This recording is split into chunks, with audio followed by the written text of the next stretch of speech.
Luyu, Rex, Pomray, Naomi, Fasciana, Babbler, gray eyes, fill my eyes. assemble. When the clock slips past polite, that's when the room starts telling the truth.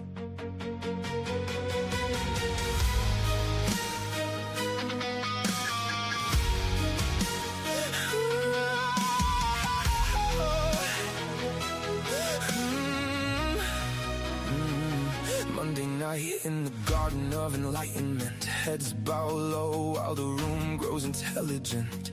Every pause got a pulse, every stare got a meaning. Like the dark learned to speak and the wall started leaning. Then it slips after midnight. Nice manners go missing, thoughts get taller, words cut close, and nobody's just listening. Twisted Tuesdays bend the frame till the clean lines skew, where the truth walks in slow, wearing somebody else's shoes. And the words don't sit, they move. Gotta wait in the chest, gotta bend in the groove. Every line like a knock from the back of the brain, like you dragged in one version you won't leave the same. Late night poets, where the room leans in, where the sharp gets shown and the soft don't dim.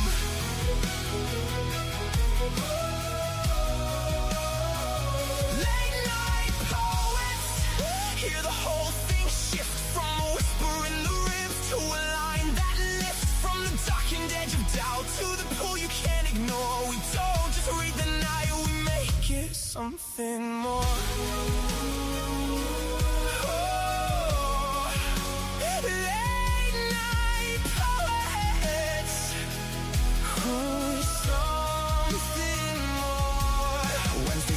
In the part synced on the middle, half grace, half damage, all nerve. And the signal, then the art is seduction, glides in thin-skinned, all silk on the tongue with a knife tucked in it. And not craft and sullen art, we make it articulate through the hush of heart spine, make the whole room sit with it. Then break on through when the polished front blurs, when the mask can't hold and the real thing stirs. Fill my eyes with poetry, let it hit full force. No safe little lines, no watered down source. Back company last with its tide pulled loose in rhythm and rhyme, puts a pulse in the bruise. Every name on the bill feels less like a name, more like doors in a hall where the air still change. You don't come here to fade, play me to stay numb. You come here to hear what you might become. Late night poets, where the room leans in, where the sharp gets shown and the soft don't dim.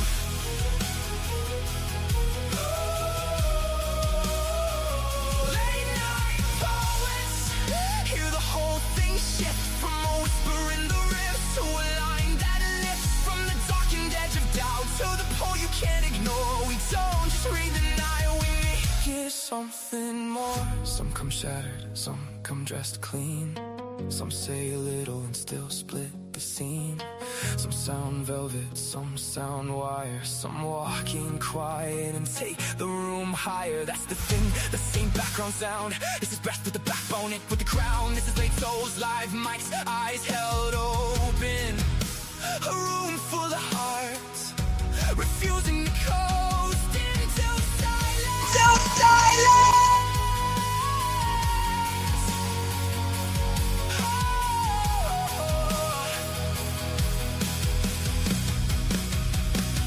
Late night poets, where the room leans in, where the sharp gets shown and the soft don't dim.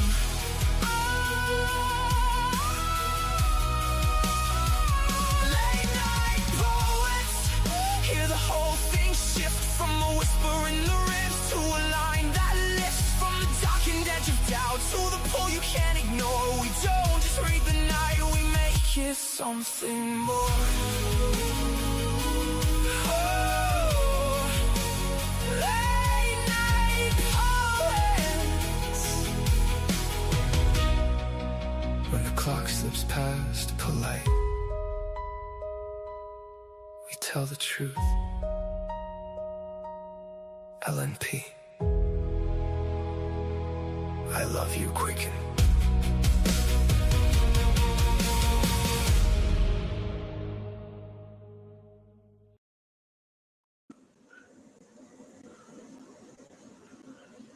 Hello, world. Happy Monday. You're listening to the Garden of Enlightenment with Luyu Wild Dove and Gray Eyes Smith. Phil My Eyes is with us as well. Um, I think Zach is in the studio. Hello, Zach. And these shows are brought to you by a group on allpoetry.com called Late Night Poets. And we have anthologies available on amazon.com to help support these shows. So feel free to check those out. And tonight's show is based off of front page picks as well as some open poetry. And so, yeah.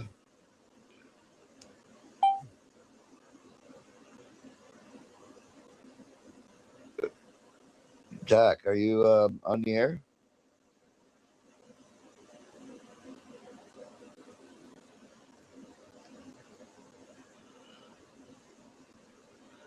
Hello?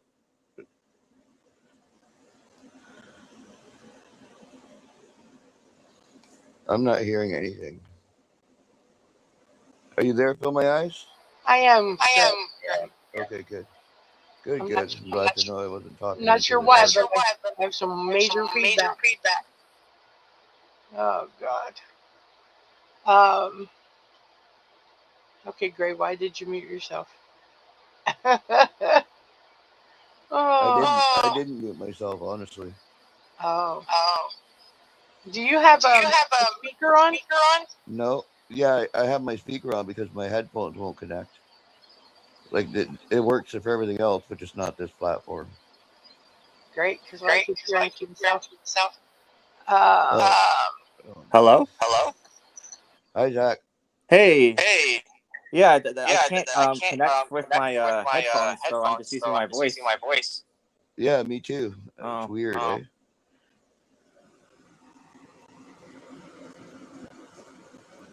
So are you getting feedback? Because I can hear you and I can hear you clearly. Yeah, I'm getting feedback. I'm getting like a doubling on my end. Huh.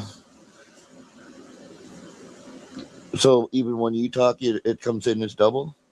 Yeah, I can hear my own voice. It's weird. It's like this echoing. It might come back as an echo, but it's like very distracting for me. Yeah, it's going to be annoying for sure. Yeah. It's really awful.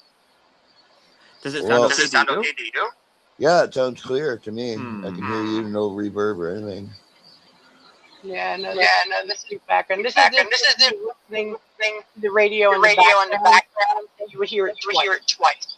That's the way it's sampled. I haven't had this before.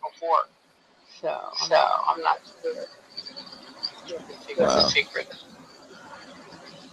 Yeah, normally I would use my headphones, but I can't because it won't connect to the show. Same.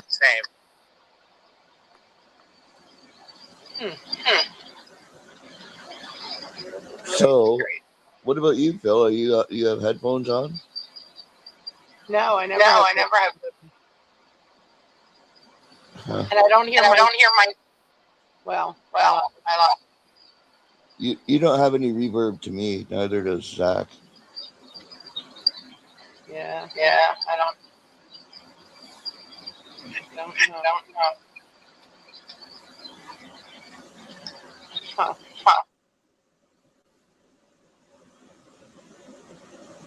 So, what do you want to do? Well, I'm not sure. For some reason, I don't hear it now. So maybe whatever it is, How about you, Zach? Can you still hear the echo? Yeah, I still hear an echo. It's pretty significant. I hear just echo for Phil and myself. And I might have to bail if this continue. Because you guys gotta do the show, so I can't. I feel like I'm. Well, I think it's on my end, quite honestly. You sound fine. I don't have a reverb. See if you can go into the mic settings. I'm not sure if they show up on you, but somewhere on this screen, I think there's a space for you to hit mic settings. Sure. Like if you go to your pic, you see the three dots. Yes. Down. You click on that. Should get Mike.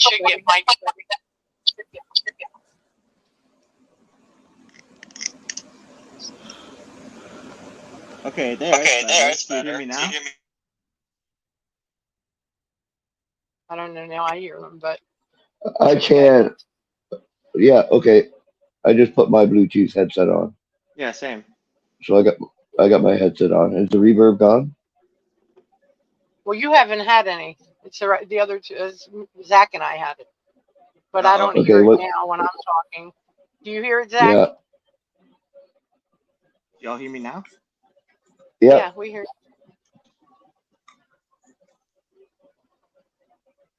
Can you hear us? No, you can't hear us. Can you hear me now? Yeah. Yeah, we can. Okay. Oh, okay. Gotcha. Yeah, I hear you guys fine now. That's good. I don't hear a reverb on. Is there a reverb for me? Yeah. No. So whatever you I don't have a reverb from you. All right. Well, I think we've got it all figured out. Let's carrying on, I guess. Okay. Monarch says the echo is gone. Absolutely. Okay. All right, Bill, where are we to first? Well, I don't know, because I didn't know if Luyu was going to show up, so I didn't know if you guys were going to change roles. Okay. Okay. Well, I can load the poems. Well, I'm just putting them into late night poets, though. Okay, you do late night poets, and I will do just go in order. Yeah. Oh, well, Laurent is here. So here you go. Sorry for the delay. Hello, Laurent. Oh, no worries. I think we're just Hello, getting Laurent. underway. How we doing? We're doing good. Yeah, we had some technical difficulties, but we managed to work those out. So we are on a roll. Very good. So I don't think Monarch Soul is going to be calling in. Maybe we could check with her and see if she wants to read her poem. Is that first? It is. Yeah, it is. Well, she's not connected with the device, so let me look. Monarch, did you want to call in?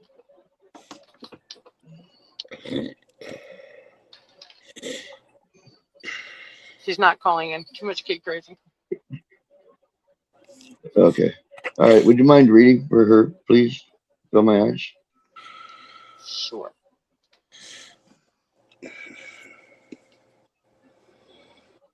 Wait, Monarch Soul.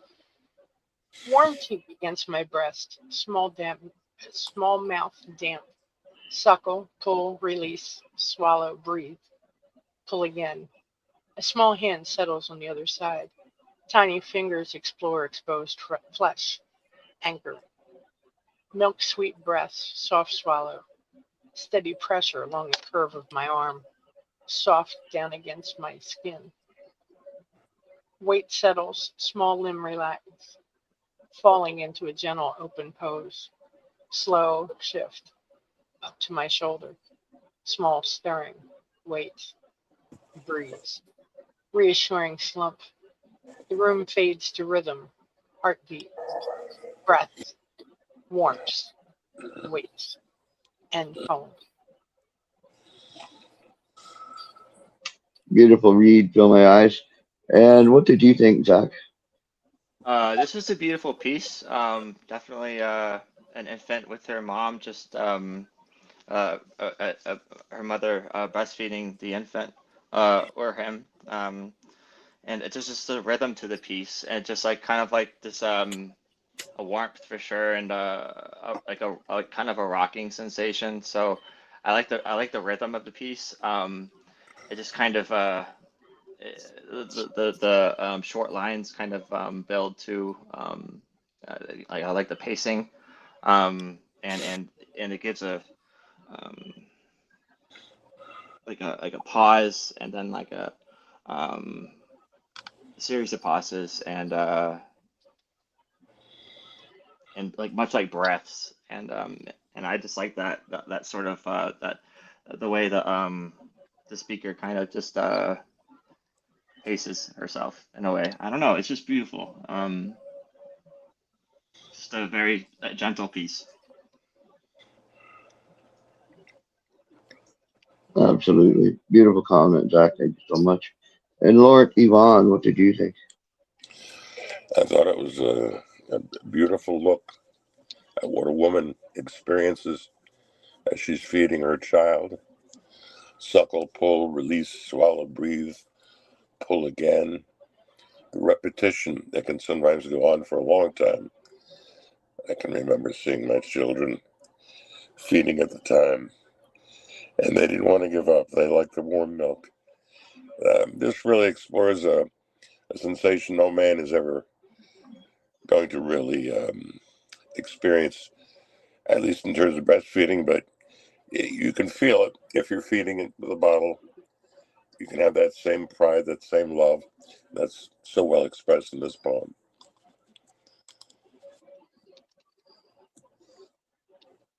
Absolutely. Yeah, beautiful comment, Lord. I've never had children in my role as a human being. I mean, I've got a daughter, but I didn't raise her, so I don't know the intimacy that's involved with the mother-daughter bond. But it's clearly you can feel the bond, you can feel the intimacy, um, the the connection that exists between the mother and the child is just an incredible thing to behold. So, excellent job in portraying that monarch. Congratulations on your beautiful baby. And Fill My Eyes, what are your thoughts? You read it. Yeah, I thought that this was Unmute, Phil. I did. Beautiful capture, very well done. Wonderful imagery throughout this piece, Monarch. Warm cheek against my breast, small damp mouth damp. Suckle, pull, release, swallow, breathe, pull again. A small hand settles on the other side. Tiny fingers explore exposed flesh, anchoring. Milk sweet breath, sweet soft swallow. I just think this was wonderful and very well done. So great job and congrats on your front page pick. Thanks for sharing. Thank you, Fill My Eyes. Appreciate that. Wonderful comment. All right, so up next we have Crow Whisperer bringing us nocturnal drama. If you wouldn't mind reading that, please, Zach. Sure. My inner stuffing falls out again. Bloody worms and scarecrow straw drip and ooze from open wounds, stain the glass ceiling above this ballroom floor, where carefree dancers mingle happily together, oblivious down below me, never looking up. End poem.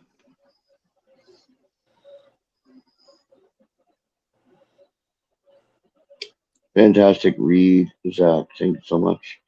And Lord Devon, what did you think? Nocturnal drama has me thinking about a lot of things. Certainly at night. I'm not sure whether this was supposed to be a dream or a doll speaking about its stuffing being lost. It speaks to alienation. It speaks to oblivious down below me, never looking up. I'll admit I'm a little bit lost as to where this is going or what this is. So I'm going to admit defeat and go, I don't know. What kind of difficulty is being suffered in this? Unless it is beautiful comment, Lord.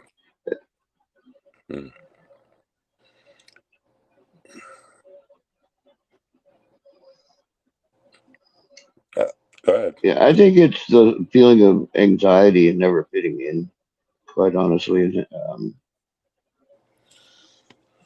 Sorry, I didn't mean to cut you off there. But, that's what I get out of it. It's always being apart from the crowd, never being able to fit in. You know, they're all dancing below, and he's falling apart above. So, and they never look up to notice him. It's kind of what I get out of it anyway. Fill my eyes. What did you think? Well, I thought that this was a well-penned dark, right? I can't say that I can put a specific on the big picture, but I thought the emotions were well expressed in this. It was, you could feel uh, that sense of um, sadness of not being part of things. In the first two couplets, well, actually the first three, my inner stuffing falls out again. Bloody worms and scarecrow straw drip and ooze from open wounds. It's scarecrow straw, I mean, is that a feeling of being empty inside? I'm not exactly sure of the specifics of the um, imagery here, but there was a lot of imagery, which was well done. So, in that respect, I'm going to leave it at a well penned dark piece, and I thought the emotions were well expressed. I can't elaborate much more than that. So, but it was a nice piece, Crow Whisperer, and congrats on the front page pick.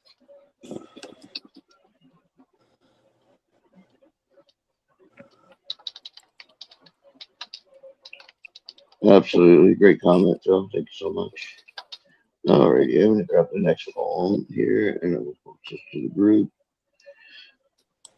Can I? Okay, here we go.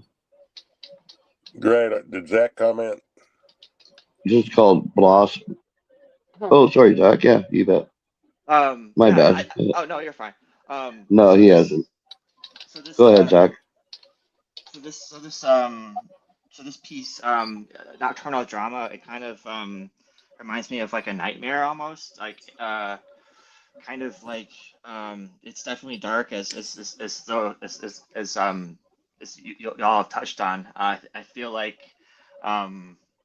this is there's like an odd sort of disconnect between I feel like there's some like almost like a sense that the speaker is either like isolated from the rest of what's going on, and that these feelings of being sort of separate from everybody else, that they're kind of like lacerating the speaker in a way, and the inner stuffing falls out, and it feels like in a sense like being eaten alive from the inside. That sense of it's almost a visceral feeling, like not being able to fit in that way. And I think this is what like kind of like the extreme example of like what that kind of anxiety could lead to. And it's very like it's kind of like dreamlike in a way, because you could just imagine where the speaker is at this point, which is above like these dancers in a ballroom. So it's kind of creepy, like being up at high while their innards are basically dripping below on the dancers. It's like kind of Poe-like in a sense. I just and they're never looking up, so it's like they're not really noticing this spectacle. This person who's being ripped apart from the inside out above them. So unless they were in a dream. So I just kind of admire that kind of darkness, that kind of brevity, as it were, to kind of paint that kind of picture. It's just, yeah, I thought it was pretty interesting.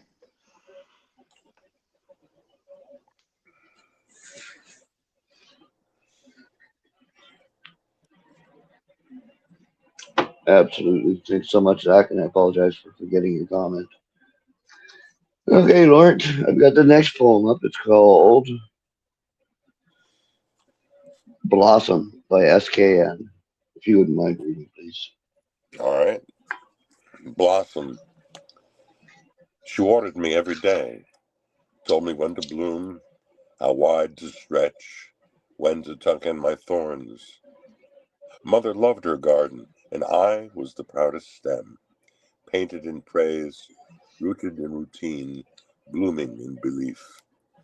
But across the street, in that house with the chipped green door On the bright orange porch light lived a girl who ran barefoot, hair tangled, cascading down her strong shoulders, a wild waterfall of wanderlust, knees scraped like a symphony of sunshine. No bedtime, no rules, just wind in her voice, dirt on her joy, and frivolity in her feathers. She's neglected, my mother said sweetly, clipping my leaves because they reach too far. But that girl, she built tree houses in storms, chased dragonflies in the afternoon heat, laughed with a cloudy sky, or chuckled that hummed like honey and hail. While I scribbled on, brows furrowed in sweat and vexation, math, physics, chemistry. She braided jasmines into heavenly chains, doodling fairies under the stars, giggling like one too, when a breeze scattered leaves onto her flushed pink cheeks. I wrote her name as monsoon sighed onto the condensation on my window, my breath clouding the frosted gray glass until her name blurred into mist. Years later, we met again. I wore degrees like medals. She wore silence like skin. I envied you, I said. She blinked, a dimpled smirk catching on her sunlit face. I envy you.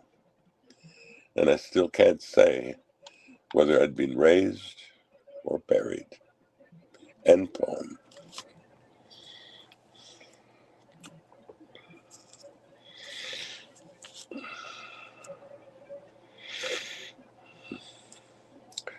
Gray, fantastic read, Lawrence.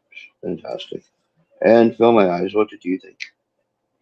Well, I was away for a minute, so I have to reread the piece, but I'd like to say hello to Pam. Hi, Pam. Hi, Phil. Hi, Gray. So. Hi, Lauren. I'm just here to help with reads and comments if you'd like any company and help. Hi, Pam Ray. Very cool. Hey, Pam. Awesome sauce. Gray, you're muted. Thank you so much for joining us. I can hear him, Lawrence.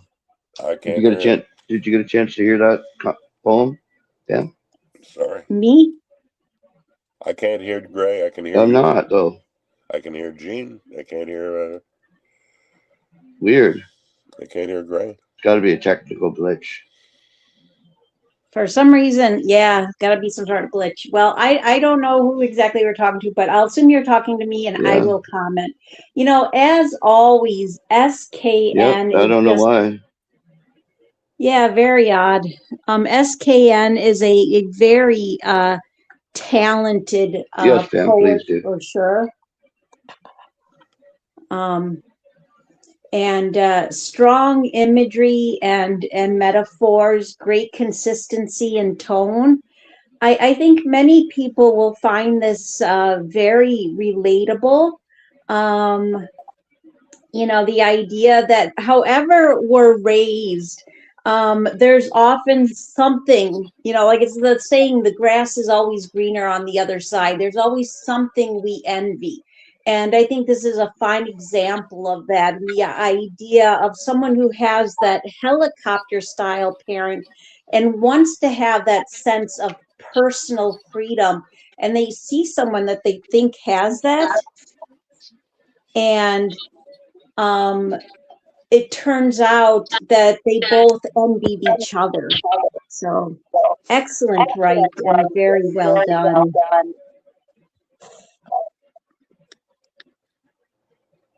Well, I'd like to welcome Luyu here. Thank you, Pam. Beautiful comment. And Zach, what did you think? Yeah, let's welcome Luyu. Oh, sure. Hey, Luyu. I'm hearing reverb. I did hear reverb, but I don't hear it now. Hello, Luyu. Can you hear me? I can hear you, Luyu. Yes. Okay. Hi, everybody. How do I see the poems that are being used? No, hi. Yeah, hi, we can hear you. Welcome to StreamYard. Yeah.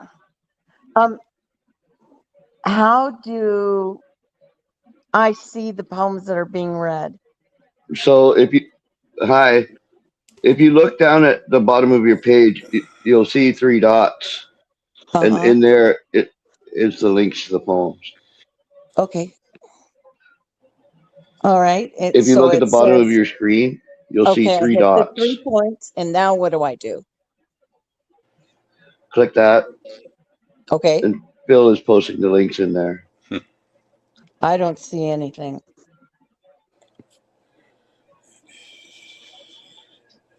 Okay, well, I'll just listen and I won't be able to read. It's not, it just shows me the menu. It says comments. Yes. So what do I do? It says comments under those three dots. Okay.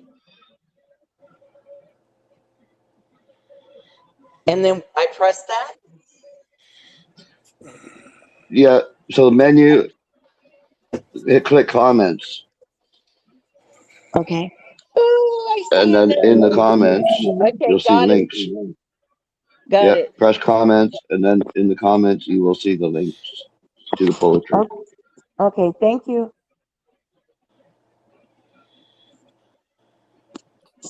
We also are posting them in Late Night Poets, just in case you were curious. Yeah, I can't.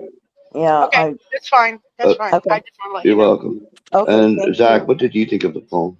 Oh, I thought this was a beautiful piece. I thought that it was interesting the way the garden was described, as well as like a parallel sort of way her like child was being described as being raised a certain way, kind of like a free spirit child, the kind of child that like skins her knees and runs around outdoors, and that kind of style of parenting. I think the speaker's mother is a little bit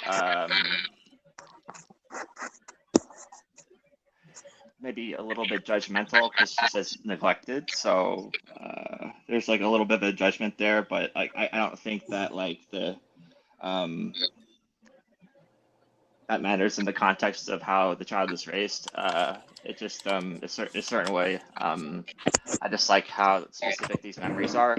Just like the frosted glass and all these like sorts of summary things here, and she's envied in a sense later on, because of the way she was raised, maybe, and in a free-spirited sense. And I just sort of like the way she grows and evolves that way, on her own in a sense, still with supervision, but kind of like in the background, and I like that.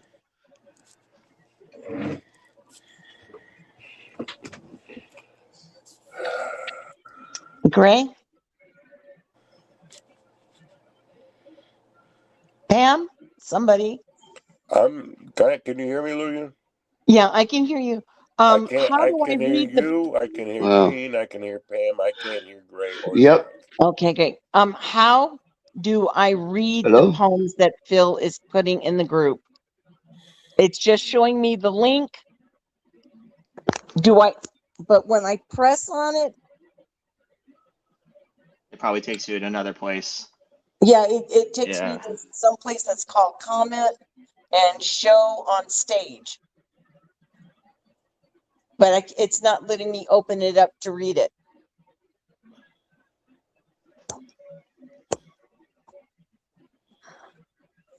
And I'm guessing you can't get to Late Night Poets. Yeah, click show on stage. Okay, hold on. Yeah, I got that too, actually. Yeah, it's not opening up. Yeah, it's not. So other than that, it's If I go back to Late Night Poets, will you guys still be able to hear me? I guess it's so. Yeah, I mean, I tried doing that, and I was able to do it, so you might be able to as well. Okay, so I'm going to try that, okay? If you go, Lou. I don't know. You can try it. No, she left. Okay, when she comes back, I'll post them in 2 places over here on StreamYard. Oh, now there's 4. And then there was 4. Okay. Oh, sorry. I mean, I must have said the wrong thing. Laurent left too. So anyway, if you go to private chat, I'll post them over there as well. Welcome back, Luyu. Yeah, Sorry, Luyu. I said the wrong thing.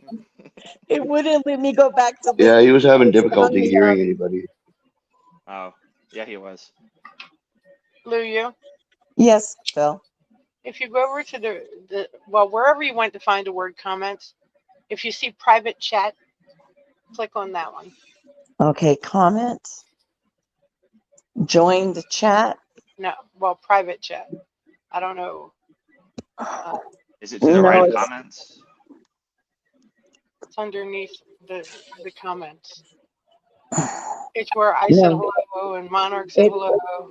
Hello, everybody. No, it's just showing me join the chat. No, it comes up with join the chat. Okay, well, it's the phone difference. Okay, so if you hit join chat, yeah, it just says see I join just the chat. posted a link there. You should be able to access it from there. Yeah, it tells me to go to YouTube to connect. Oh, okay. No, don't go to comments. Don't go to Lee. Don't go to comments. Just go to chat. Okay. No. Lee, on the bottom of your screen, you'll see a message box, like like a. It says chat bubble with everyone. square. Yes. Does it say click chat that. with everyone Click that. in the studio? It'll open up the chat. Okay. Yes. It says chat with everyone in the chat or in the studio. Above that, you should see writing where we said hello and what have you. Okay. Well, it says studio chat that there's 6 people. Right. Well, you just said hi. That's where you want to be. But I have a black page there. I can't see anybody or see any of the radio links. It's just a black space there. Huge black space. So you don't see anything that anyone's typed there? I can see when you just came out. I can't hear anybody now. Oh God. I see where you said hi, and I see where Grace said hi. Okay, so hopefully it'll work. Thank you. Okay. Gray? Laurent said he couldn't hear everybody. Well, he's back in the studio now, so I don't know what's going on. Gray, okay. You need to turn off your camera. Thank you. Okay. So I'll take it that you do see the link that I posted there? Not yet. Okay. No, you haven't posted it. You got to post it again. I did. I did post it, but I'll post it again. There it is.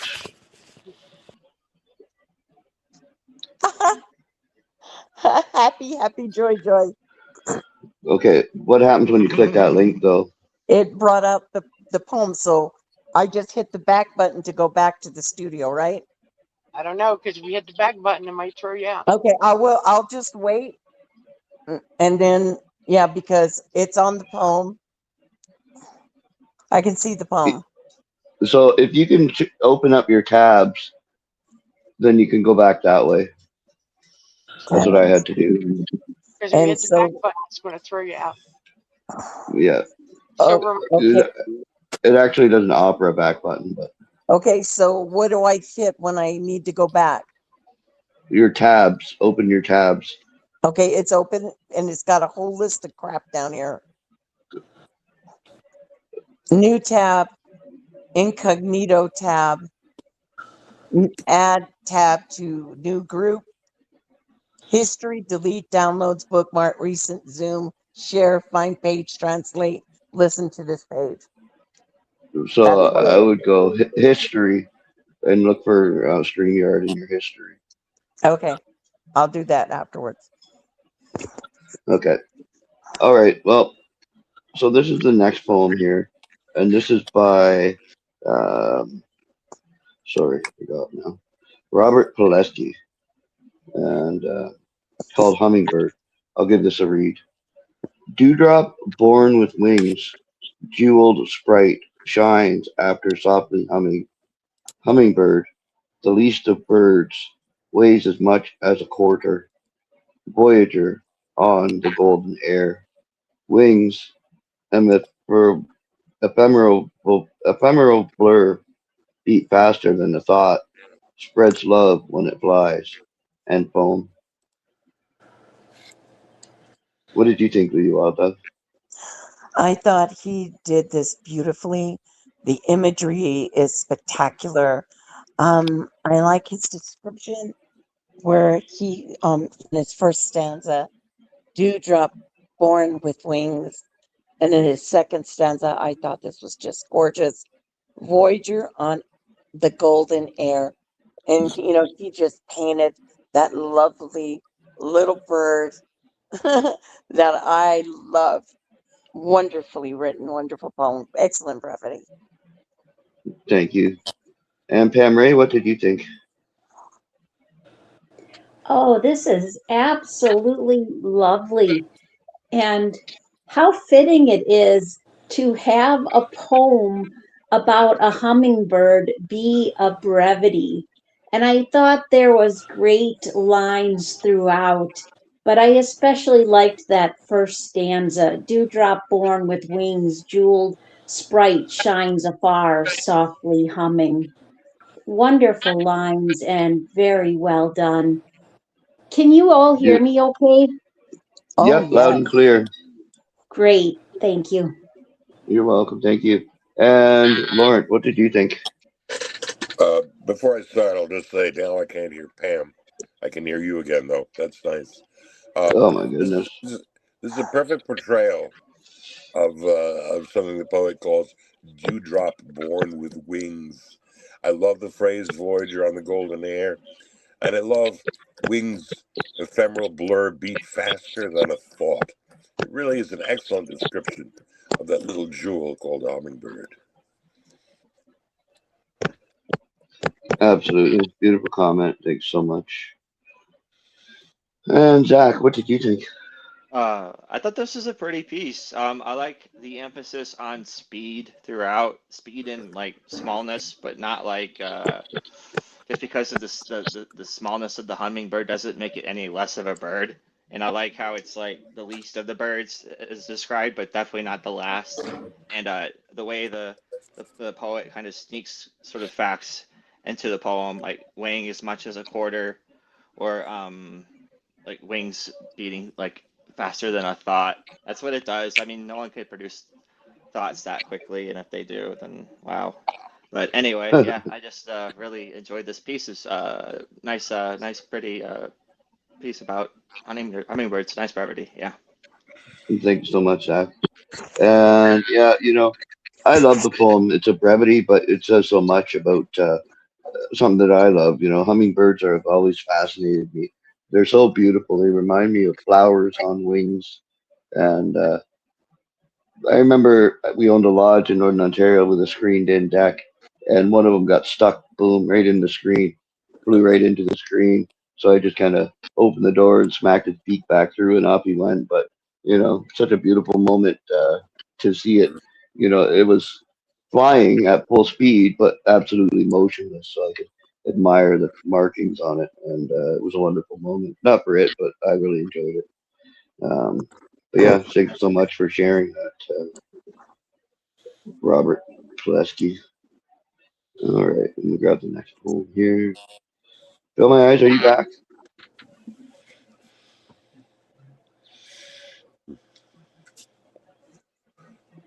Yeah, I don't think No, so.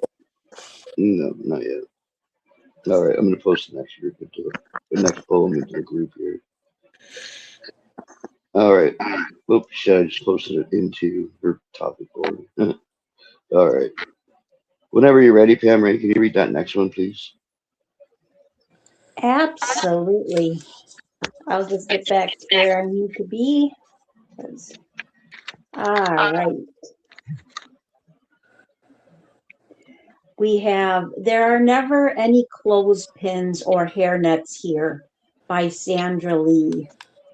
My mother hung laundry on a clothesline, the length of the Allegheny River, an endless row of pins made from her pine wood of grace.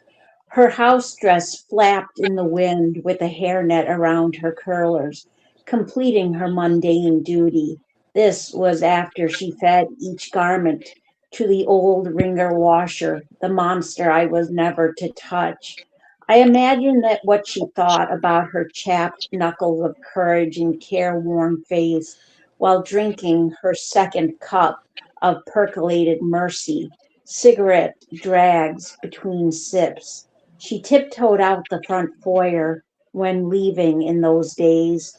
There are indelible impressions on the skins of my earlobes from when they were pressed against the planks of the floor, peering under the bottom space of the bathroom door, demanding her to let me in. And when I grew older, I helped her load the automatic washer and dryer, her washboard skin a memory, and adventures waited on higher drops of rain. When her teeth were pulled as she slept, I sat in the chair across the room, my chest thumping with empathy to take her pain away. And in reflections of future and past, I thought of those times when I laid against the wooden floor like a lattice of pearls around her neck, the hours at the nursing home were gut wrenching surrenders to the expressions on mom's face when reminding her I was 52. Years after, with a psychic, mom came through lifelike with her liquid porcelain, blessing me to follow my stories. So I stopped carrying the phone from room to room while recovering from an illness for fear of passing alone, and tossed out my cheap handbag stuffed with generic cigarettes, trading them in for genuine leather and cleaner lungs, where first person narratives are the black tissue sky and Revlon lipstick, the ink of my refrains. Upon violins in this vellum and my sassy poet mouth, that down by the river in the heart of my lotus, and there are never any clothespins or hairnets here. End poem.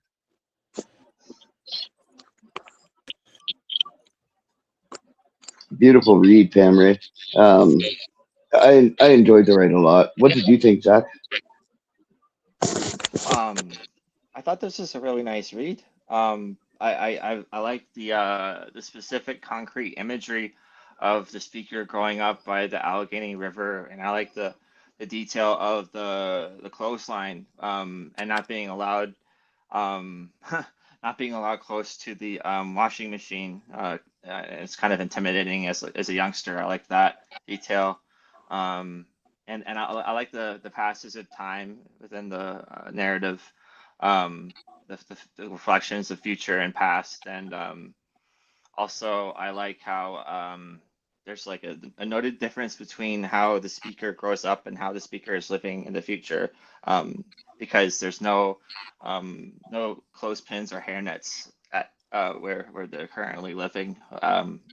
So she's kind of growing up differently than her mom did, as generations. I guess that's what generations do in a sense. And I like sort of how that's represented here.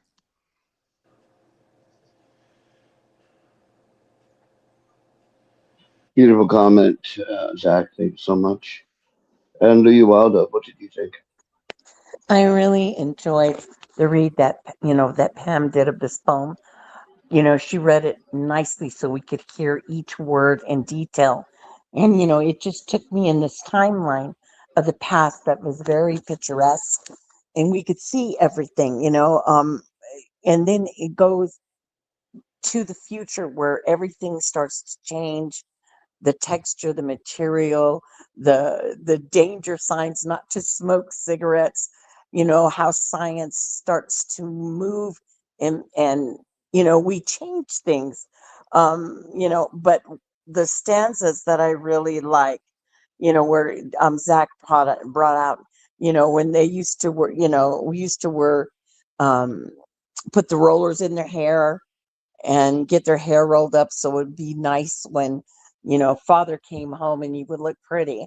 And then they would put that net over their head. I remember where the neck came together, there was this little black tiny BB like thing that, I used to thought, I don't know, it looked like a spider. But, her house dress, they even wore different dresses. They would change their clothes.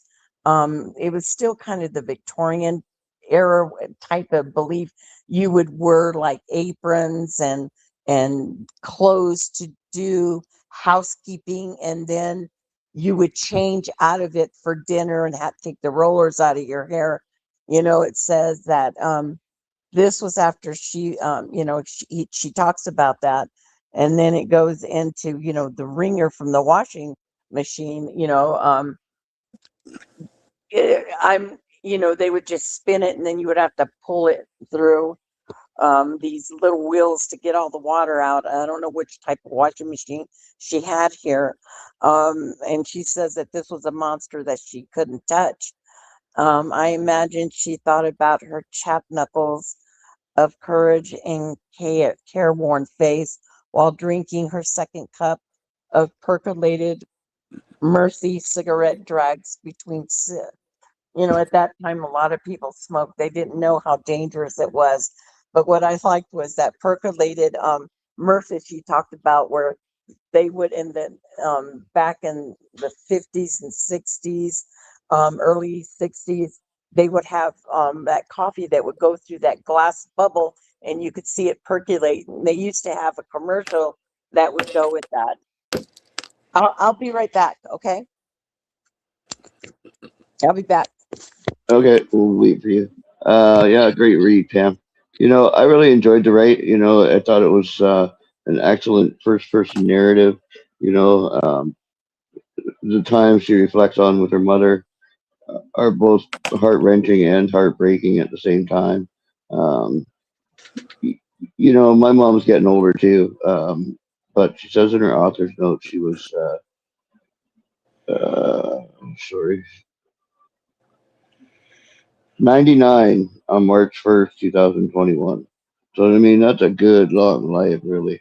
Um, it's, I don't know, there's something so engaging about this. Um, the print's really hard for me to read in the author's notes, but I can't really read it to right now. But she gives an explanation of the poem and the picture, and what a wonderful time, really. I remember my mom hanging clothes on the laundry line, and I remember always. I don't know what we did with her clothespins, but we used to do something to them, and we always ended up wrecking them and breaking them. And so you never wanted to get caught with a clothespin around my mom, because you'd hear about it for sure. But an excellent right, Sandra Lee. Thank you so much for sharing. And Laurent Devon, what did you think?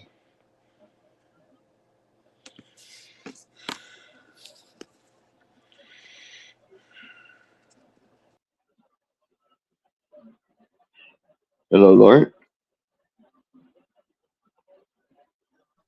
He probably No, he probably didn't hear, like he was having some difficulty He hearing people dropped. too. Oh, right. Now he's back. Hang on. All right. Welcome back, Laurent. Yeah, I have to keep getting out and coming back in again because I periodically lose you or everybody else. Wow. No problem. This is a deeply felt poem. The lines, "My mother hung laundry on a clothesline the length of the Allegheny River," implies a lot of laundry. And I would imagine that she does it for a living, except for the fact that she's in her house dress, flapping in the wind, with a hairnet around her curlers, completing her mundane duty. The duty of a housewife, of a mother, taking care of a family in those days was brutal in many ways. And God bless, the old wringer washer is gone, never to come back again, although that was a time saver as well. I also appreciated the second cup of percolated mercy. Cigarette drags between the sips is very nicely done. The empathy that this poem contains is enormous because there's a true reflection, especially in lines when I laid against the wooden floor like a lattice of pearls around her neck. That's something. I was struck by the stanza years after with a psychic mom came through, lifelike with a liquid porcelain, blessing me to follow my stories. It implies that there was a hearing of some kind of seeing after her death. Not sure if that's accurate or not, but there's also a complete life change. Tossed out my cheap handbags, stuffed with generic cigarettes, trading them in for genuine leather and cleaner lungs. I really, really like this a lot. Fantastic comment, Lord. Thank you so much. Alrighty, I've got the next poem up here, and this is called "Our Now I Football can't hear Coach" anybody again. by Sandy What a G. pain. Yeah, no kidding, eh? Anyway, I'll give this a read. Erudite man of habitual taste, practices ran a predictable Try pace. this one more time. Each afternoon he donned tan khaki pants, belt with a buckle that read, "Take a chance." Short megaphone held, convenient for rants. No water at all, no sip, not a taste. Strict disciplinarian, never a bore, taught us the basics and desire to score. Spacing on kickoffs and alternate routes, switching lanes, angles ideal for pursuit. Throwing, receiving, and like attributes, blocking and cutting, and teamwork for sure. Though he coached alone, he gave us the tools that we often use to beat the larger schools.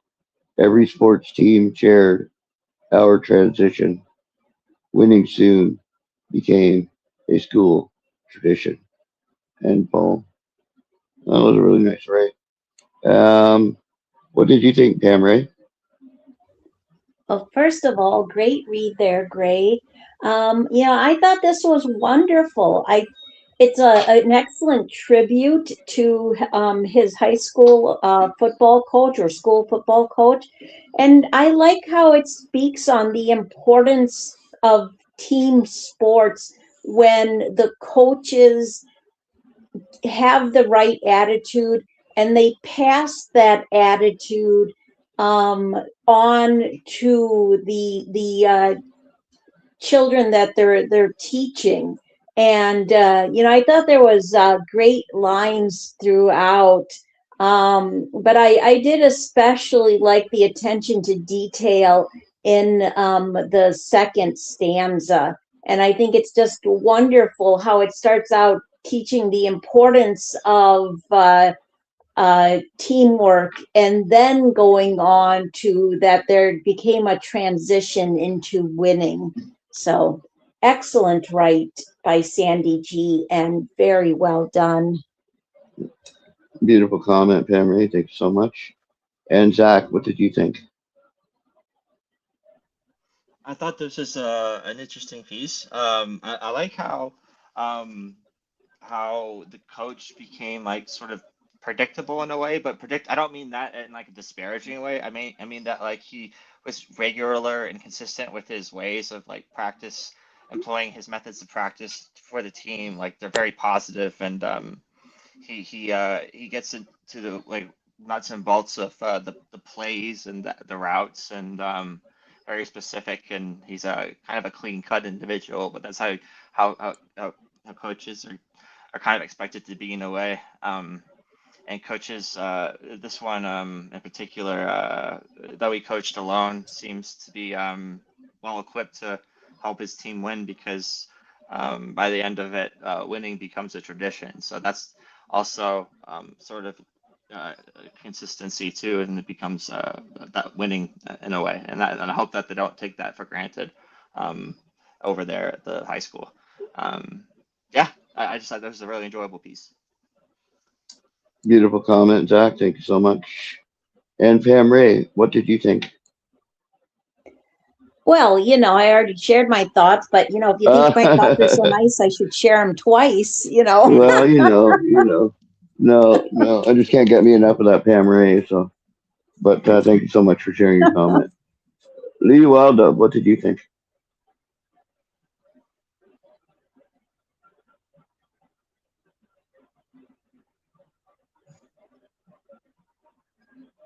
Hello, Lee Wildub. No, she Oh, she dropped. couldn't hear anyone. She dropped. Okay, well, I've got the next poem up, Pam, if you wouldn't mind giving that a read, please.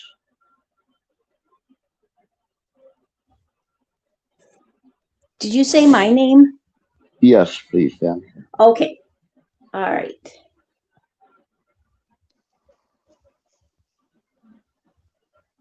The Cartographer of Longing by Janatul Firdas.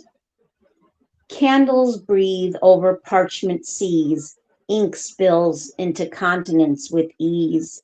Rivers bend like aching spines, coastlines tremble through his lines. He charts no kingdoms men can find, no harbors drawn, no laws of mind. His compass hums on hunger's face, seeking the flavor of empty space. He tastes salt on the rim of air, names each current for what it bears, marks with trembling hand the sound of someone calling from far ground. This map is not of earth or sky, but of what desires lie, where touch once dreamed of skin, and silence found its twin. He has sailed through aching plains, crossed deserts shaped by veins, climbed mountains sharp with time, where distance sweetens into rhyme. Each longitude hums with ache, each latitude burns for take. He writes till ink turns iron gray, and tongue forgets what tongue should say. Some claim he maps for a lover's grace, others say for God's lost face. But he knows distance owns the art, it feeds his hand, consumes his heart. At last his map curled toward flame, edges fade, yet he writes the same. He speaks not to someone, but to strife. I have tasted you, and you taste like life. End poem. Beautiful read, Pam Ray. Wow, fantastic read. And what a beautiful poem. What did you think, Zach? I really enjoyed how this there was almost like an immortality to the speaker in a way. In a sense, like maybe not immortality, but like in a sense, he's just very well traveled. I don't know, like he's just very well traveled and like as an explorer and a cartographer. It seems to be like a very knowledgeable and learned man, um, who has essentially traveled to like forests and mountains and all kinds of he's gone all kinds of places, um, and yeah, I just I really like this sort of character sketch of him, and he seemed like an intrepid sort of guy, and not changing too. He seemed like eternal in a way because like he just his handwriting stays the same, and I like that too for some reason.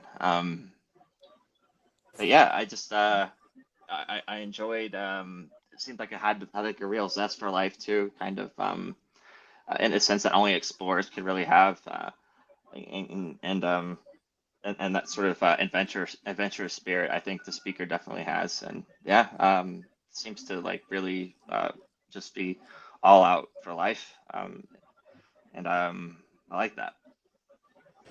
Fantastic comment. Thanks so much, Zach. And Lee Wildub, what did you think?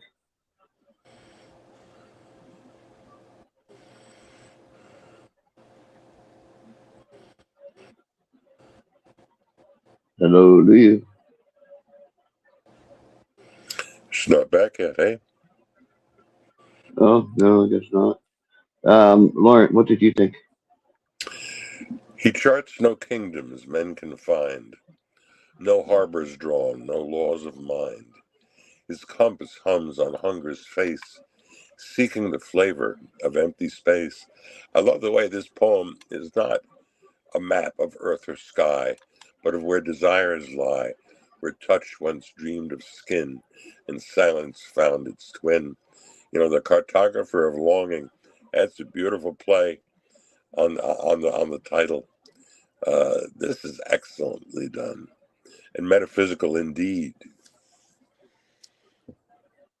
Absolutely. Beautiful comment, Lord. Thanks so much. Alrighty. Yeah, I really enjoyed the write. You know, I like the rhythm and flow of it. Um, it it just had a flow to it. It was beautiful. Um, but he charged no kingdoms men can find, no harbors drawn, no laws of mind. His compass hums on hunger's face, seeking the flavor of empty space. You know, I really enjoyed the wordplay there in that last sentence. His compass hums on hunger's face, seeking the flavor of empty space. The flavor of empty space really grabbed my thoughts and attention. But you know, I found the whole thing spellbinding and hypnotizing. There's just something so, I don't know, so powerful about this that it just exudes throughout the write. So thank you so much for sharing, Genital Virtus. Uh, yeah, thank you so much. Thank you for reading that, Pam Ray. Alrighty, so I'm going to grab the next poem here. And then we're going to be getting open poetry section of the show tonight. And this first write is by Budo. And I'll post this to the group. And can you give this a read when you see it, please, Mark? Yes, I will. Alrighty, it should be there. All right. Absolution by Budo. Sepia-stained thoughts drench tears on a bench and freeze. A sapling whispers in hushed tones, he'll not the rough edges, for they carry the melodies to your life's song and poem. Beautiful read, Lon. And Pam Ray, what did you think? Yeah, great read there, Lauren. What an amazing brevity by Budo. And look at that. I gave him a gold in that contest. Well, that was definitely well deserved. Yeah, I really, really enjoyed this. You know, to me, it had such beautiful and thoughtful lines. Holy moly, how did I give him a gold and not comment on the poem? That's just beyond me. Okay, Right. I'm completely confused. I am so sorry, but you know, and I'll admit I was trying to hoping to like just read my old comment, but apparently I can't do that. Um, I like sepia stained thoughts because it makes me think of, like, when you think of sepia photography, you think of something nostalgic and almost bittersweet, you know, and wonderful lines throughout. Heal not the rough edges, for they carry the melodies to your life song.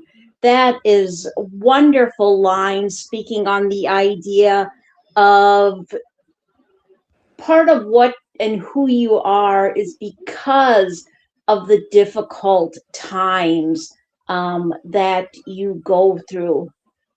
This is such an amazing brevity, beautifully written by Budo and very well done.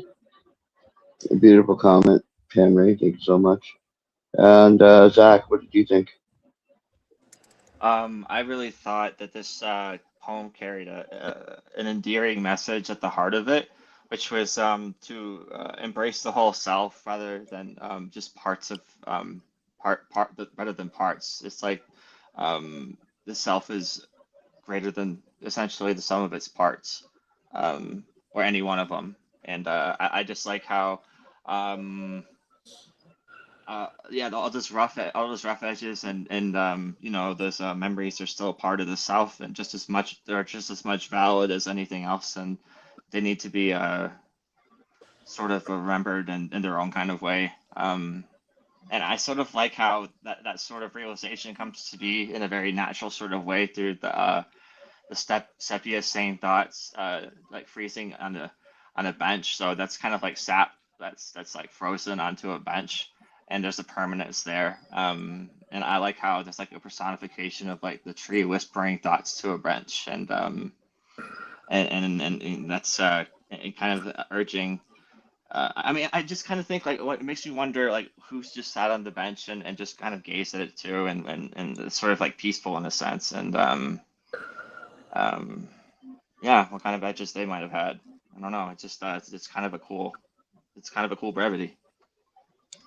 Yeah, absolutely. I don't know. I thought this was one of Budo's better writes. Really, he's a very talented author, but there's something so beautiful about this brevity that I don't know. You can feel the healing coming through the words. Heal not the rough edges, for they carry the melodies to your life song. Beautiful, right? And a fantastic read, Lawrence. What did you think of the poem, Lawrence? Well, I had the pleasure of reading this in 2020 when it first saw the page. And at that point I said, if you trim the memories too closely, you destroy the songs of your life. Very skillful brevity.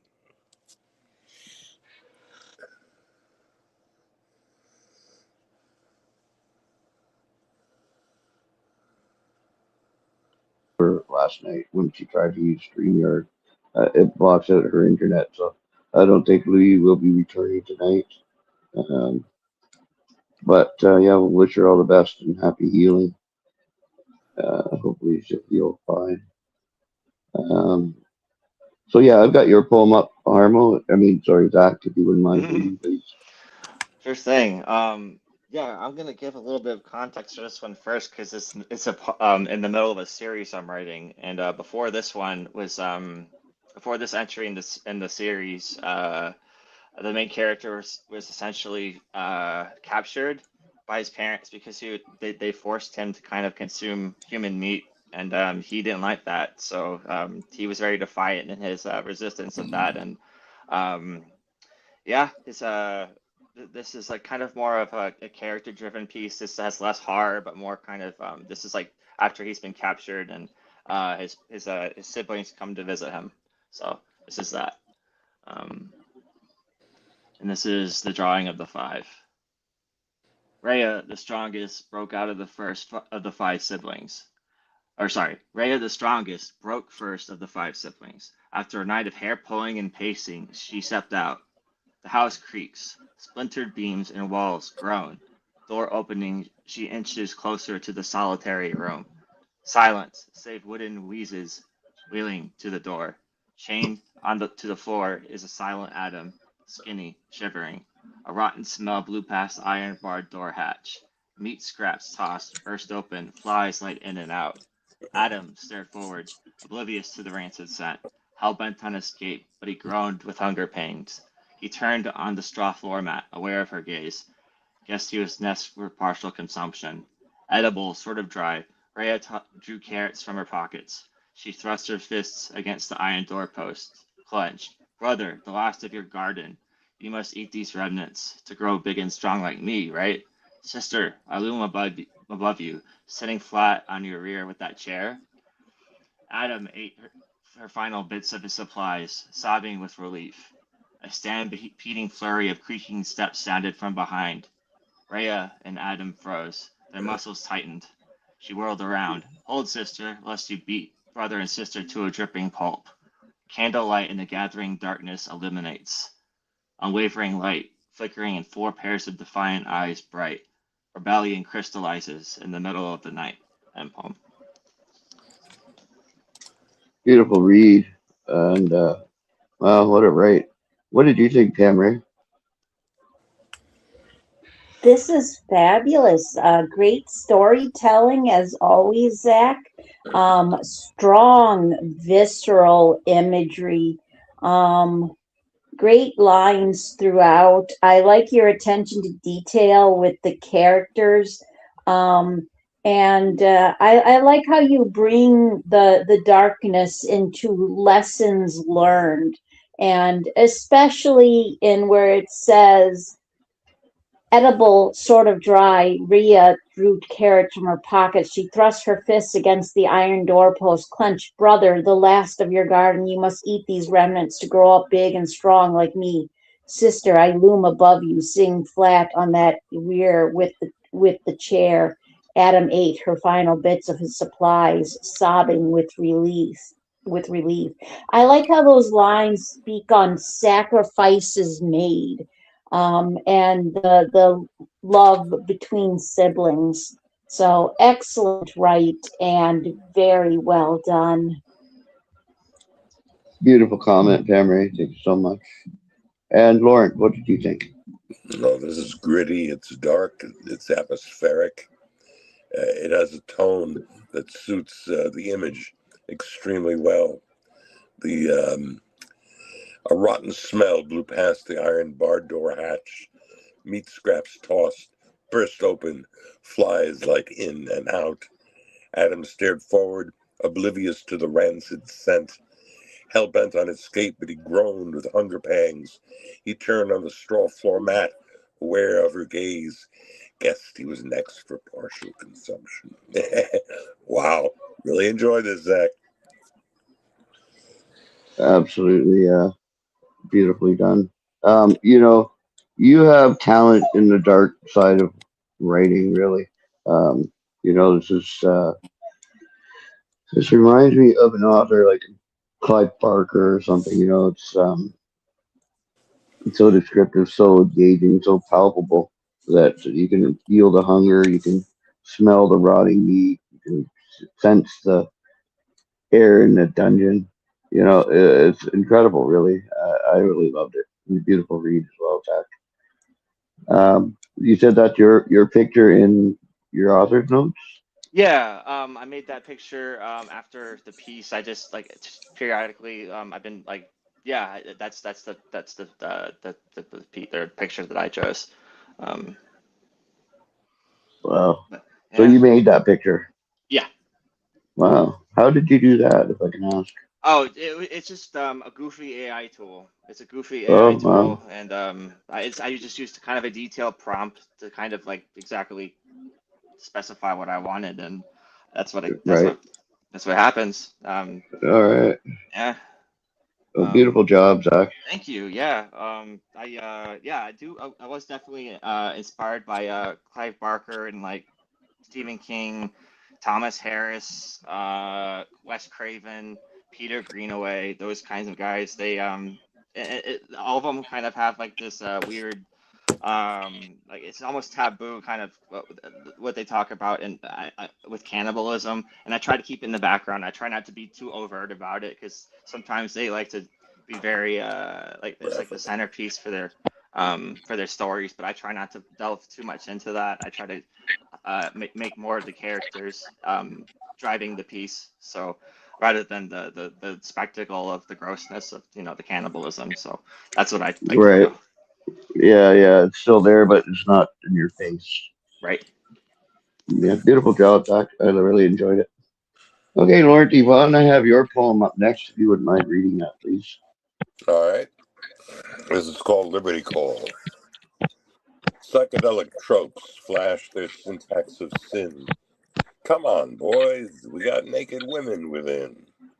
Uniforms pressed, they feel no duress, eager as beavers for a state of undress. Money burning holes in their pent-up desire, swollen glands need to release their fire. From battle to romance, war replaced by the other. One follows one, they enter to discover. Debaucheries they dreamt, serving long nights on the line, now stood before them, nubile, oiled, looking fine. Choices made, blonde to brunette, upstairs to rooms, Vietnam War to forget. Stripped of their clothing, a new world appears, with glorious women of such tender years. Marry me, Joe. Bring me home with you. The eternal question, lonely sailors respond to. I knew a few who did, married with children, while others who didn't sometimes regretted decision. But it's all up to fate, proof against revision. East versus west can prove a pleasant collision. End poem. Beautiful read, Mark. Thanks so much. Pam Ray, what did you think? Great read, Lauren. Yeah, I thought this had really thoughtful lines. I like how you speak on, you write about the soldiers of Vietnam and really the soldiers of any war coming home and the way it affects them and the individual decisions they make for their lives and the regrets that they have. This has really strong imagery and captivating lines. And I thought there was great lines throughout, but I especially like choices made, blonde to brunette, upstairs to rooms, Vietnam War to forget. Stripped of their clothing, a new world appears with glorious women of such tender years.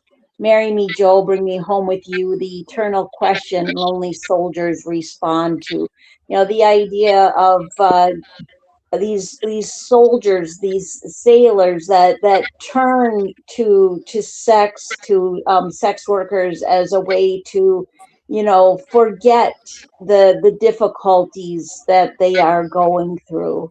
So excellent, right, and very well done. Yeah, absolutely. Thanks so much. And Zachary, what did you think?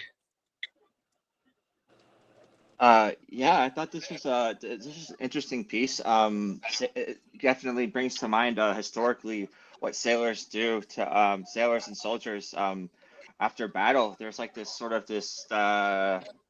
lustful kind of urge that they have that there's like a juxtaposition between like what they had for battle and then they have to sort of come home and release what you know some of those urges that they've had over the building up over the years because I guess they it's hard to kind of when their ladies are you know at home uh they're not really able to do much I guess and I just like there's like a sort of it's I like the East meets West sort of dichotomy and uh, I just enjoyed some of these lines and the specificity of these details too. It just yeah, I really enjoyed it. Beautiful comment, Zach. Thanks so much. Yeah, you know, when the East and West collide, it's captured with grace and humor. Marry me, Joe. Bring me home with you. The eternal question lonely sailors respond to. You know, what are you going to do when you're not fighting, right? It's either fight or, pardon my French, fuck. But, you know, that's kind of the soldiers' main goals in life is to, you know, it's either battle in the bedroom or battle on the field. So I thought you captured this beautifully, Laura. Would you like to say anything about your poem, Laura? Yeah, it's funny when you spend 30 days engaged in war, surrounded by fire and death, when you want your liberty overseas, and Zach touched on this, there has to be a balance between war and death on one hand, life and love on the other hand. And there's something, I don't know whether you realize it about Asian women, at least the ones I ran into overseas, all looked much, much, much younger than they actually were. And the ones who were, you know, old enough, 18, 19, 20, looked even younger. And it's more than one sailor who actually married a woman he fell in love with overseas, brought her home. And you see them, soldiers with Asian wives. And, you know, they're no different than any other woman. And, but it's those lines, East versus West can prove a pleasant collision. It really can. So.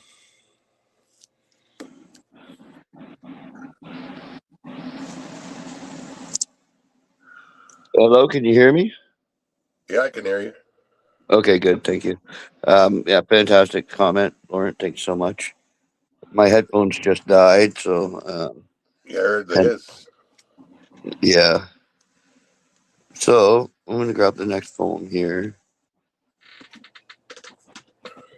and this is by Miriam Kilmer. Post it to the group.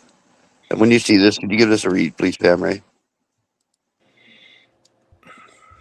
Absolutely.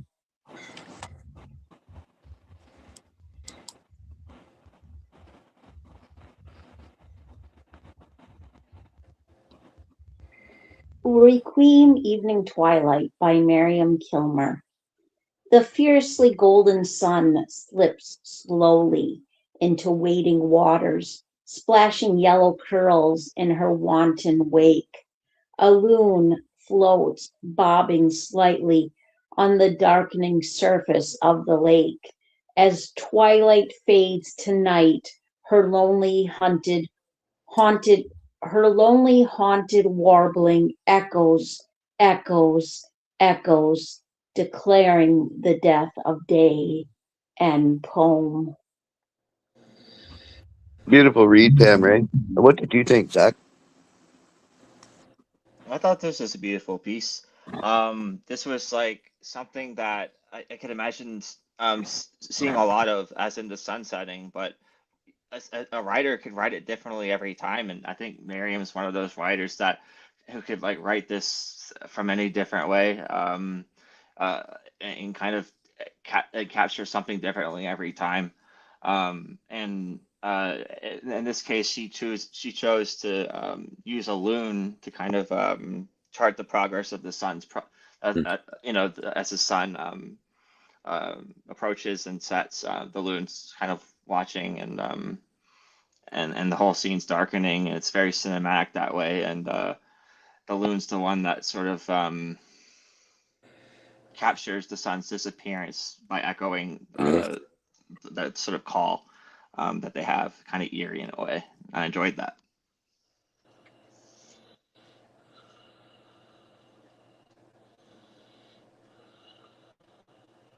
I'd like to welcome Luyu Wildlove back to the show. Hello, Luyu.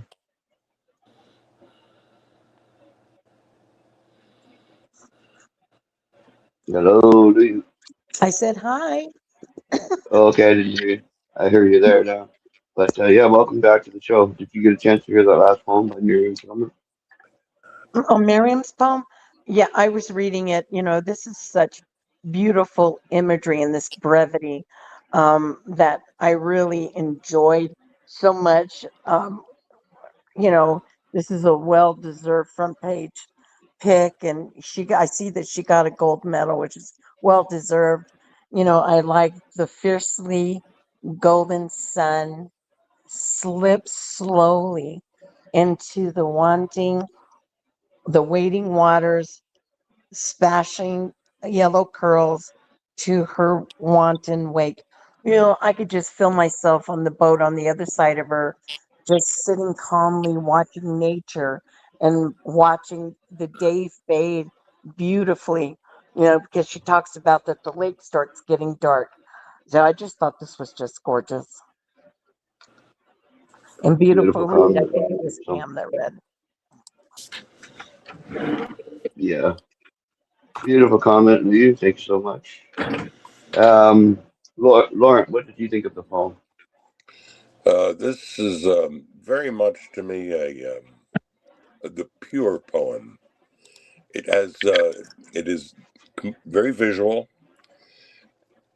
The fiercely golden sun slips slowly into waiting waters, splashing yellow curls in her wanton wake. Interesting use of the word wanton, which can mean a number of things, whether it is spiritual or otherwise. But for instance, if I was going to use that, if you go to the dictionary and it says sheer wanton with vandalism, it's vandalism that's without purpose. And so when you say splashing yellow curls in her wanton wake, it's almost as if the sun is so full of life that it overtakes everything. So there's a lot said in just a few words, and the loon is granted the job of witness to the death of day, as Zach says, echoing with his lonely, haunted warbling, declaring the death of day. I just thought it was nearly a perfect poem.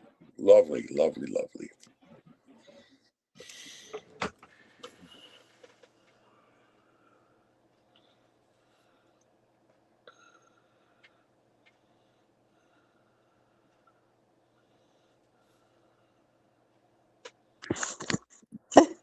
Hello? I can hear you. The Hello. studio, yeah, There it you got go. quiet. There he is.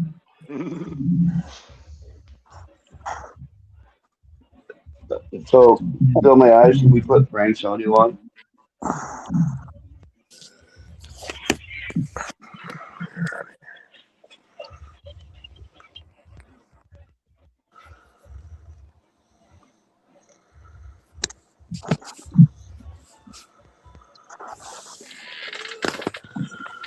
I don't know about anybody else, but I can't hear Gray if he's saying anything. Oh, he says he's I asking am. Phil to put up the poem and the audio for Lorient. The spirit is the roaming calm of the nocturnal wind. Her eyes are the beautiful gleam of the moonlight. Her soul is the divinity of Mother Nature's wonders. Her smile is the tender purity of the colourful sky. Her laughter is the sound of the cadence of a harmony. Her heart is a precious pearl with its own unique lustre. Her words are the intimacy of the whispers of the wind. Her passion for life is the sign of her humble humanity. Her devotion to her friends, family is her pride and joy. Her sincerity is the true blessing of a sweet angel. Her dedication to poetry is the elegance of a quill. Luyu, you are the beacon of a grace of hope and love. Without you, the airways remain always so somber. For you are the breath of a butterfly of the spring. Without you, I am just lost within the silent darkness. I wait to hear your voice accompanying the dawn, fluttering over the garden, singing to the morning flowers with the radiance of your beauty below the emerging rainbow, when you bathe in a dripping dew of the fresh scent of the petrichor. Espero verte sonriendo de nuevo, volando con tus alas, mi palomita, bailando en las nubes más altas. Allí te encontraré, mi querida Luyu. I hope to see you smiling again, flying with your wings, my little dove, dancing on the highest clouds. I shall find you there, my dear Luyu.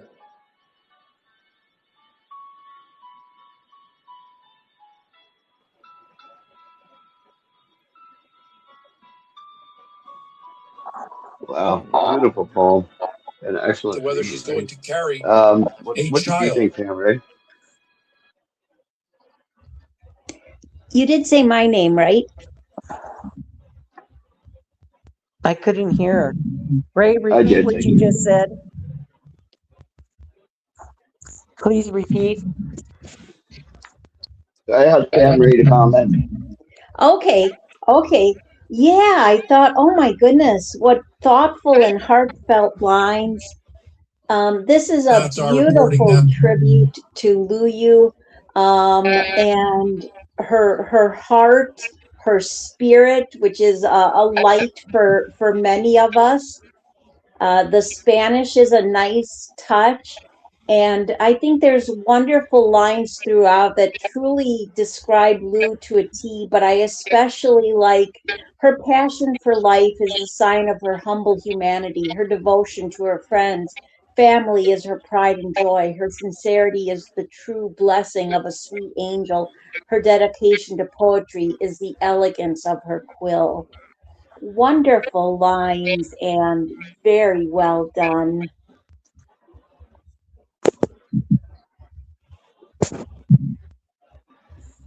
Beautiful comment. Thanks so much, Emery. And Luyu, well done. That was for you. What did you think? Well, this is just beautiful. I'm, I really don't know what to say because this is so lovely. It's detailed. It's hard for, I don't know, for me, when somebody writes a poem for me, it's very difficult for me to comment. I love the stanza that Pam read because, that's what makes me me. And I also liked, where is it? I thought this was so pretty. I wait to hear your voice accompanying the dawn. And this is what really got me.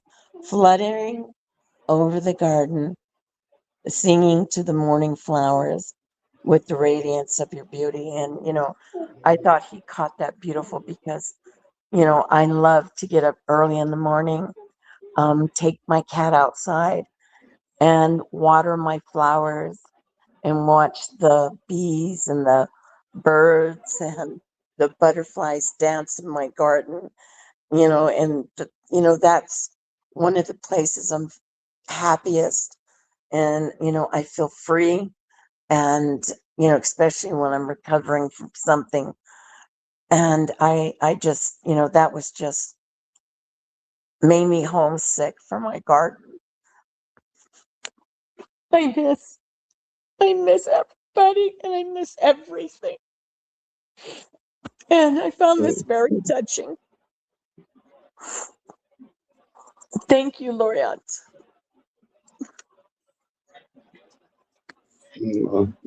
I'm sorry you're crying. Yeah, it's a very touching poem, beautifully reverent. Zach, what did you think? This was a touching piece. I just read it. I didn't catch the read, but I did read what I did read was some of what I know of Luyu to be beautiful. Her smile, her her program too is described in a way vicariously as the garden. I think in a way they're both so similar. She tends her garden of enlightenment like she does her real garden, and taking care of her family and friends, and she puts the same kind of devotion into that as I think the her garden itself. And I just like how it touches on her her beauty and her voice and her laughter too. We all know that very well, and I like that especially, and it's good to hear. Yeah, very beautiful piece, Lauren. Thank you, Zach. Of course, Louis.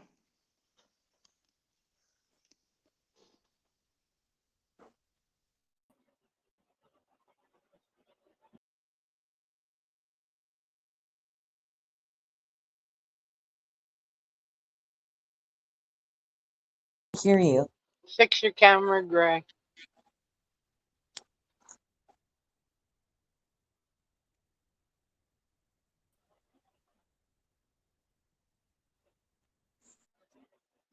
Fantastic, Zach.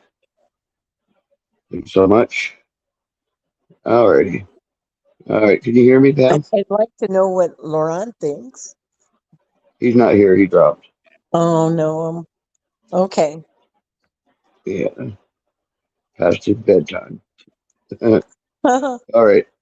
So up next is a poem by Adam Finley. If you wouldn't mind reading that, please, Zach, that would be wonderful. Oh, sure. Evergreen. I have a dream And unlike the withered trees outside whose leaves die, I hope mine is evergreen. Double red lights twice the time stop me, but I have seen my dream, whose nature is to be seen, to be heard, to be wanted and not herded, flocked but not birded. I have a dream that my peacock feathers can withstand that of the harshest weather, that my brittle bones will grow strong with scars that ache so deep, that my list of achievements seems like something in an endless pit of waving seas. If not for this dream, I would be fine.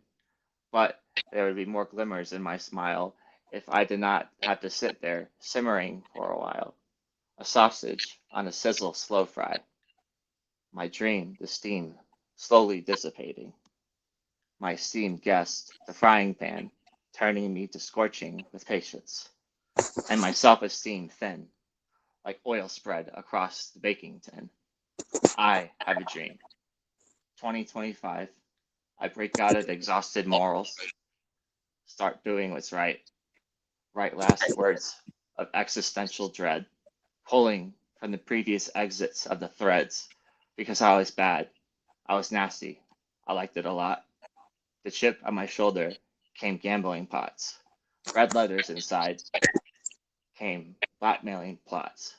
You said how I was said, yeah, all right. I was low, even though I was high all the time. No choice but to survive, find boundaries, that there was nothing to bind me.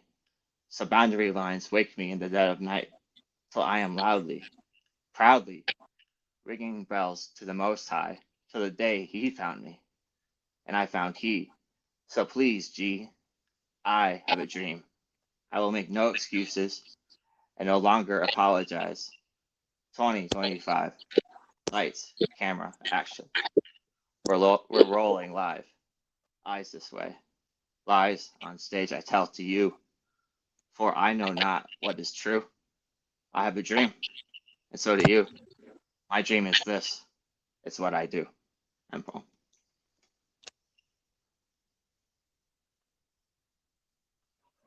Beautiful read, Zach. Camry, what did you think?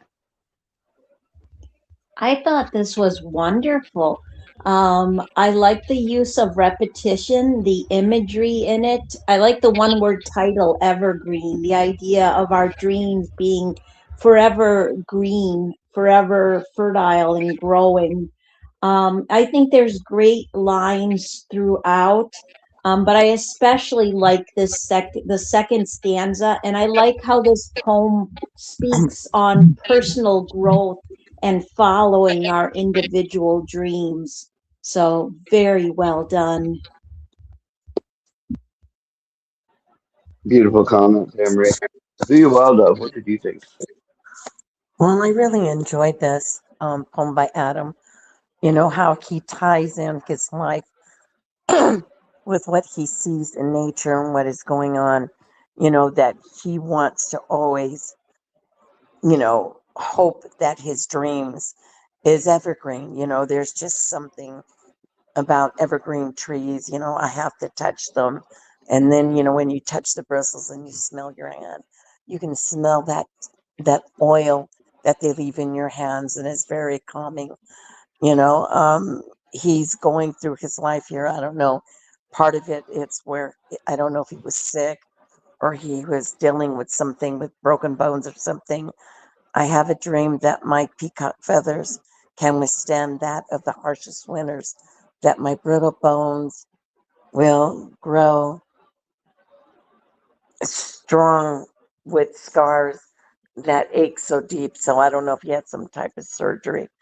And, you know, and then he just, you know, goes on to a different period in 2025. And then he just, you know, I break out of exhausted morals that start doing what's right.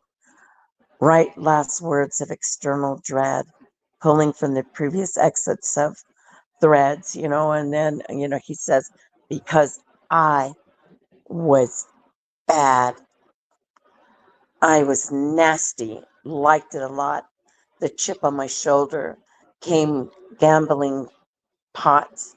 Red letters inside came blackmailing plots. So I don't know if he was blackmailing somebody or this is the way that he felt or wanted to do. And then he goes, he says, yeah, said how I was. I said, yeah, all right. I was low, even though I was high all the time. And we know that drugs, um, they change some people's personality. Some are happy, some just are into the drugs. Same thing with drinking. To get that high and to feel that dizzy spells of delirium, and then others it just makes them mean. So it seems that he's going through some emotional turmoil here in 2025. And for I know not on what is true, I have a dream, and so do you. My dream is this, it's what I do. So I found it very interesting.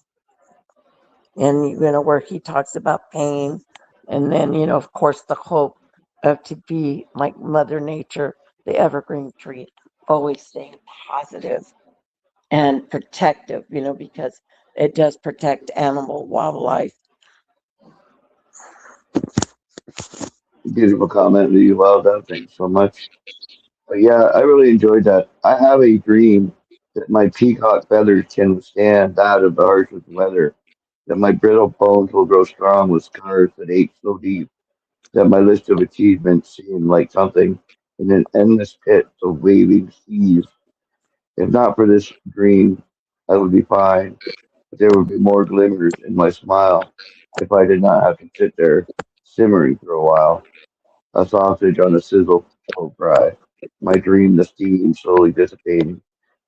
Life can drain you, and yeah, it'll suck the life out of you if you let it. You know, so yeah, keep your chin up, keep your dreams alive, and keep keeping on. People keep keeping on. That's what I got out of that message. So yeah, beautiful, right? And excellent read, Zach. All right, so we have the next one is called "The Skipping Stone" by Descriptive. Woe is the rock that gets chosen, only a minute in the hands of decision maker to be admired briefly for its smooth edges, round corners, auspicious shape, and featherweight. Tossed a few times to get the feeling of how it will fly. Taking a breath, leaden silence fills the void of the atomic barrier, fingers scavenging the surface. Not a second too soon, the maker takes his stance, adjusts his grip, flinging it into the shadow's surface of unnerving possibilities. How much more joy is procured when the skips are countless, for the maker, that is. What of the rock, admired so deeply, only to drown for the enjoyment of another, that which permanently alters a stone for only a moment in the maker's mind and poem? And family, what did you think? Oh, I thought this was an amazing write and great read there, Gray. Thoughtful lines with a great consistency and tone. Um, um, Amazing imagery and metaphors. This is an excellent write that speaks on the pain caused by that moment of trying to find your purpose and finding it, and then realizing that the happiness of being discovered is just so very brief. And I thought this had strong lines throughout, but I especially like tossed a few times to get the feeling of how it will fly. Taking a breath, let in silence fills the void of the atomic barrier, fingers scavenging the surface. Wonderful lines, very well done. Beautiful comment, Pam Ray. Beautiful comment, Pam Ray. And Louis Wilder, what did you think? I really enjoyed this poem by descriptive, the skipping stone, the things that we do mindlessly without thinking. We can see that, he's searching for this stone. He wants, like he says here, for its smooth edges, rounded corners, auspicious shape, and featherlight. And, of course, then you're looking at the water because you want it to fly and just, jump like a frog over the water, just sailing across that glass surface. And then, the thought, this is one of those poems where think about what you're doing before you do it because you might regret it later on. And then he does, he regrets it because he sent it sailing. And, sometimes I've known people that have this type of, I'm not saying that this author has it, but, they don't care how many stones or people they throw away. And, he took a moment to think about what he was doing. And he gets ready. Not a second too soon, the maker takes his stance, adjusts his grip, flinging it into the shallow surface of unnerving possibilities. And, there he's talking about it. Then, of course, he when he thinks about it in his end of stanza, what if the rock admired so deeply only to drown for the enjoyment of another? And, that can be personified literally as humans or just that rock that's, sitting in the bottom of the lake. I enjoyed this poem very much.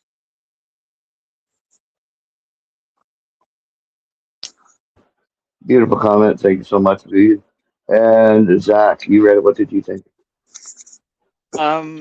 I thought this was a beautiful piece. This was kind of philosophical in a way. I thought this was uh like it speaks to the randomness of being chosen as a stone. I think the stone's personified that way. There's like a probability of being chosen by the maker who might be, or the speaker, I think in a sense might be God who has the ability to toss the stones. And each kind of stone is, I mean, each throw is different. Each go at life is different that way. And the maker is flinging the rocks, and you really start to thinking about who exactly is skipping the stone and what the intentions are and the decisions and the consequences. And I like how the stones are personified. I'm pretty sure they're like people in a way, like just like moving forward and skipping, like a stepping stones, in a way. Not stepping stones, but just like in a way, finding ways to move forward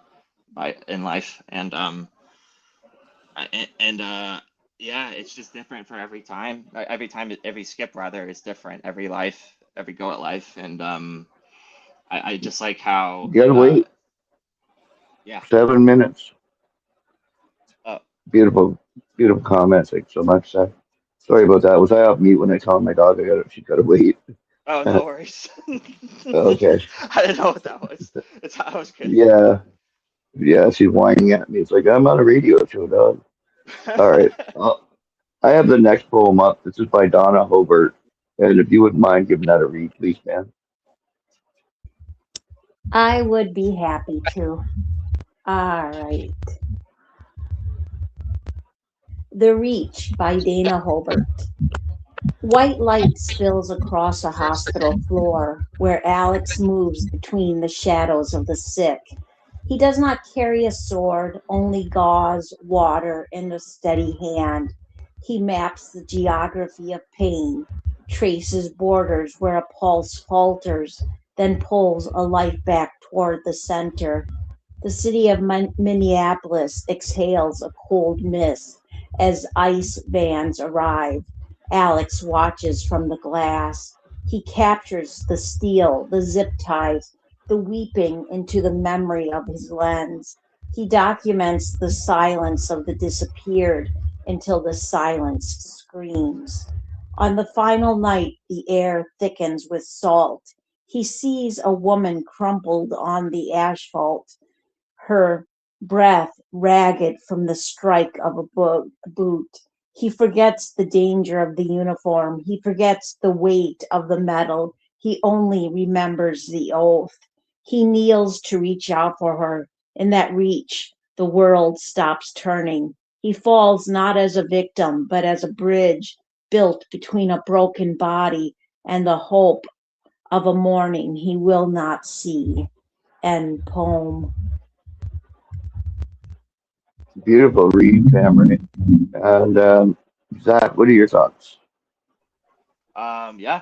I thought that this piece was a detailed chronicle of the murder of that unfortunate soul in Minneapolis, and the scene was sort of painted with razor sharp detail, and the poem didn't really, although it's a political piece, the poem didn't like feel preachy in a sense. It just felt like, in a way, kind of declarative and in a narrative sense, and it's kind of reported the scene, as it were, kind of like in an emotional way, but it was in a sense not like um, taking sides politically. It just reported at the scene as it was, so that the human side and the cost of uh, the body, the soul that was that was there, the person who died. Yeah. That's what the main focus is on, and yeah, it's a thoroughly heart-wrenching piece. Absolutely. Beautiful comment, Zach. Thank you so much. Luyu, what are your thoughts? You know, this was very heartbreaking to me. The details are something that we see here a lot. And now that ICE is allowed to go into, not always, because they're always, complaining about the South here, from Texas to Arizona to California, where it's talking about these illegal aliens who mostly are women and children and teenagers, um, and a few men, that are seeking refuge. Some are here illegally, and some are taken even if they're here legally. And to see that force move across the United States, into areas where they're normally at, and they get to witness what is something that we always see down here. And it seems like he's in the medical field, whether he's a nurse, a CNA, or somebody who's an ambulance driver that is taking care of all these wounds they've gotten on their travels. And some of these are new, that are done by them being captured and dragged out. It's just horrifying. Dragged out in their underwears with no clothes and the freezing snow. And now that everybody has cameras on their phone, now this is being captured, and it's letting people see. Not all, I believe, ICE agents and immigration are heartless. I don't believe that. But I do believe some that, towards this ending, that just, listen to their oath, you know, um,